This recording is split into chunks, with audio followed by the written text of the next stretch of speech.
पर्व हमें हमारी समस्याओं से निकलने के लिए, धन की वृद्धि करने के लिए, स्वास्थ्य को ठीक करने के लिए, नकारात्मक शक्तियों को दूर करने के लिए बहुत ही उत्तम समय होता है जब हम पर्वों पर किसी मंत्र, यंत्र या किसी पदार्थ का उपयोग करते हैं। अब पदार्थ कैसे? पदार्थ जड़ी बूटियों के भी हो सकते हैं, यानी प्रकृति से उत्पन्न भी हो सकते हैं, जैविक भी हो सकते हैं, अन्य दैविक भी हो सकते हैं। अनेक प्रकार के पदार्थ होते हैं। इनमें हम स्टोन भी ले सकते हैं, या कोई चांदी से बनी वस्तु ले सकते हैं, या जड़ी बूटियों से अभिमंत्रित करके जो प्रकृति ने हमें दिया है उनसे भी हम अपने जीवन में लाभान्वित हो सकते हैं। अभी नवरात्रि से लेकर दीपावली तक का जो समय आ रहा है, इस समय में हम अपनी साधना सिद्धियां एवं कुछ पदार्थों को सिद्ध करके अपने जीवन में आने वाली आर्थिक स्थिति में जो समस्याएं उत्पन्न हो रही हैं उनको सुधार सकते हैं। इसके अलावा शारीरिक स्वास्थ्य जो किसी के द्वारा नकारात्मक शक्तियों से आपको प्रदान हुआ है, एक तो होता है जो हमारे शरीर में हमारे ही शरीर के विकारों के कारण, जो भोज्य पदार्थों के विकारों के कारण, या किसी भी मेडिसिन के साइड इफेक्ट के कारण हुआ है, या फिर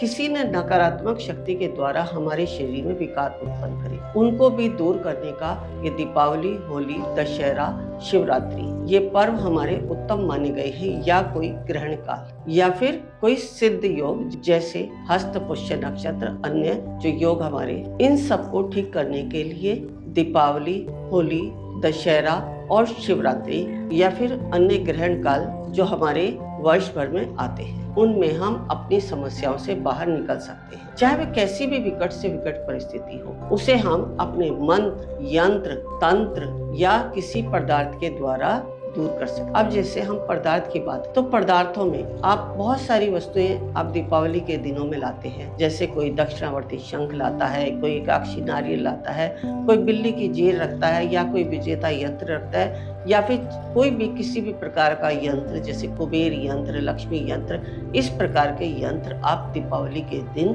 अपने घर में सिद्ध करते हैं और उनके द्वारा अपने घर में धन वृद्धि होने की आशा करते हैं। तो इन्हीं को चलते हम आपके सामने कुछ विशेष वस्तुओं के विषय में बताने जा रहे हैं। वैसे तो हमारी जितनी भी वस्तु होती है, चाहे वह नाग केसर है, चाहे हत्था जोड़ी है, चाहे सैदई की जड़ है, चाहे कोई भी पदार्थ है, उन सभी के विषय में हम आपको बताते रहेंगे। लेकिन आज मैं आपको एकाक्षी नारियल के उपलक्ष्य में कुछ बातें बताने जा रही हूँ, जिसको आप यदि दीपावली के दिन लाकर सिद्ध करते हैं तो आपके जीवन में भी धन वृद्धि होने लगती है। अब एकाक्षी नारियल होता क्या है, सबसे पहले हम ये जानेंगे। एकाक्षी नारियल सामान्य नारियल की तरह ही होता है। जैसे नारियल के ऊपर जब बाल हम उतारते हैं तो उन बाल को उतारने के बाद नारियल के अंदर जो हार्ड भाग होता है उसके ऊपर आपने देखा है 2 आंखें और नीचे एक बिंदु होता है। तो जहाँ 2 बिंदु होते हैं उस पर एक आंख आपको मिलेगी। जिस भी किसी नारियल पे आपको एक आंख मिलती है वह आपका हुआ एकाक्षी नारियल। यह नारियल लक्ष्मी का प्रतीक माना जाता है। अगर आपको ये नारियल मिल जाए तो इसे आप अपने घर ले आए। लाने के बाद विष्णु व लक्ष्मी के रूप में इसका पूजन करें। अब पूजन कैसे करना है? पूजन करने के लिए आप श्री लक्ष्मी सहस्रनाम या विष्णु सहस्रनाम के द्वारा इसका पूजन करेंगे।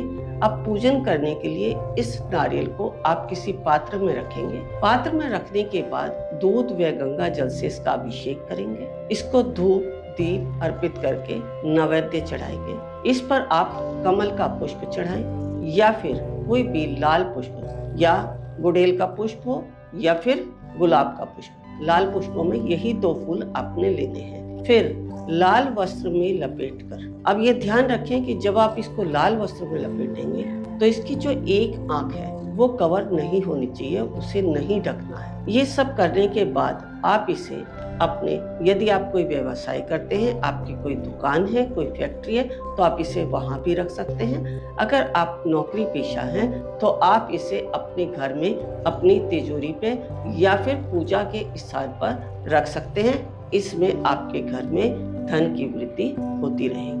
इसी प्रकार के पदार्थों एवं मंत्रों की जानकारी प्राप्त करनी हो तो जुड़े रहिए दिशा धाम से और अपने विषय में या मंत्रों के विषय में जानकारी प्राप्त करते रहिए।